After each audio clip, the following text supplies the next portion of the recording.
The first time it happened, it felt like the air itself had turned against me.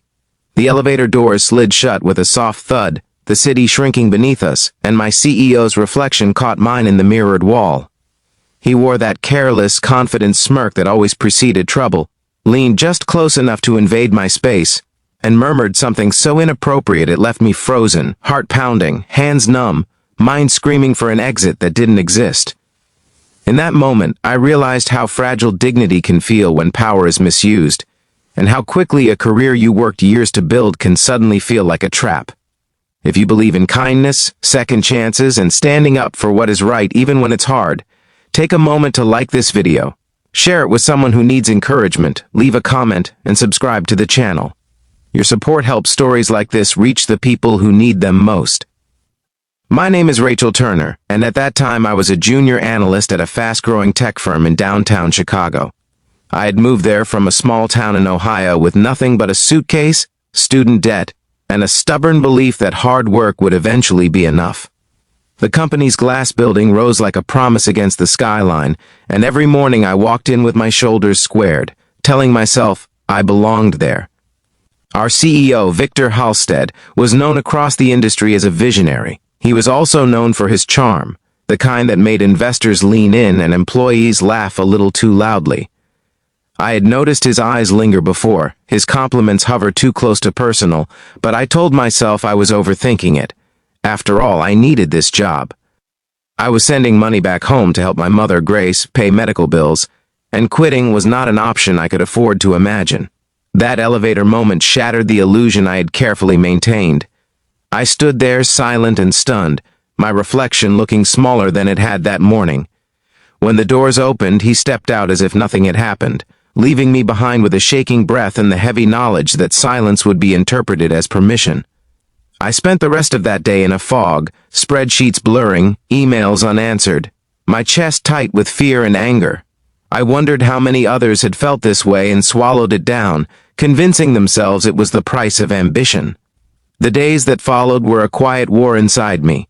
I avoided elevators, took the stairs until my legs burned, and rearranged meetings so I was never alone. At night, I replayed everything, blaming myself for not speaking up, for not walking away. My best friend, Hannah Price, noticed the change immediately. She worked in marketing on a different floor, and when she asked if I was okay, the words stuck in my throat. Saying it out loud would make it real, and real things demanded action. Still, the stress seeped into everything. I missed deadlines, lost weight, and started waking up before dawn with my heart racing. What finally pushed me toward change was a small, unexpected moment of kindness. One evening, I stayed late to fix an error I couldn't afford to leave unresolved.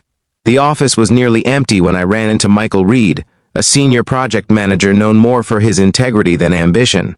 He didn't ask questions, just handed me a cup of coffee and said I looked like someone carrying too much alone. That simple acknowledgement broke something open inside me. I realized that staying silent wasn't protecting me, it was slowly erasing me. I began documenting everything, dates, times, the subtle comments that crossed lines. It felt like preparing for a storm, terrifying but necessary. The company had policies, a compliance department, words on paper promising safety. Trusting them felt like stepping onto thin ice, yet doing nothing felt worse. I filed a report, hands trembling, heart pounding louder than any elevator ever had. The days after were the hardest. Whispers moved through the halls, meetings grew colder, and I could feel eyes measuring me, deciding which side to believe.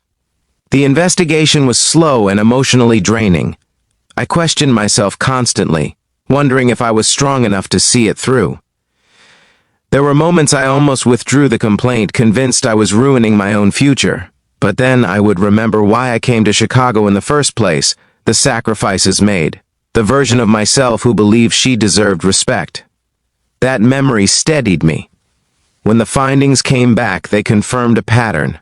Others had spoken quietly, their experiences forming a painful echo of my own.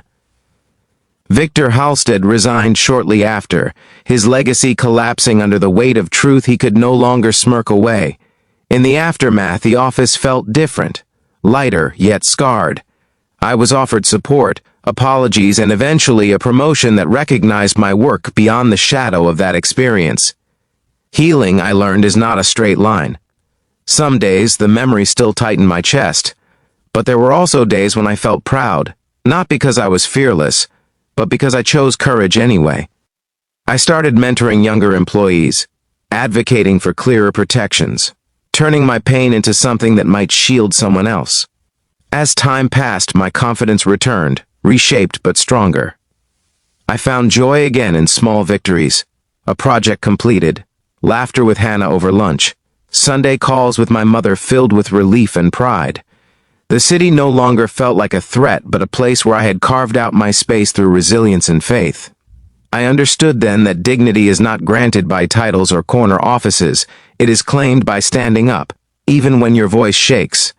If this story has touched your heart, please take a moment to like the video, share it with someone who may need encouragement, and subscribe to the channel.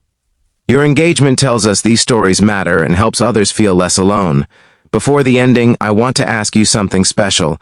Please comment below with a message of support or a single word that represents strength to you. Your words might be exactly what someone reading needs today. Looking back, that elevator ride no longer defines me, but it does remind me of who I became because of it. I am still Rachel Turner, still working, still dreaming, but now with a deeper understanding that kindness includes being kind to yourself, that second chances sometimes mean giving yourself permission to choose courage, and in choosing it, you might just change more than your own life.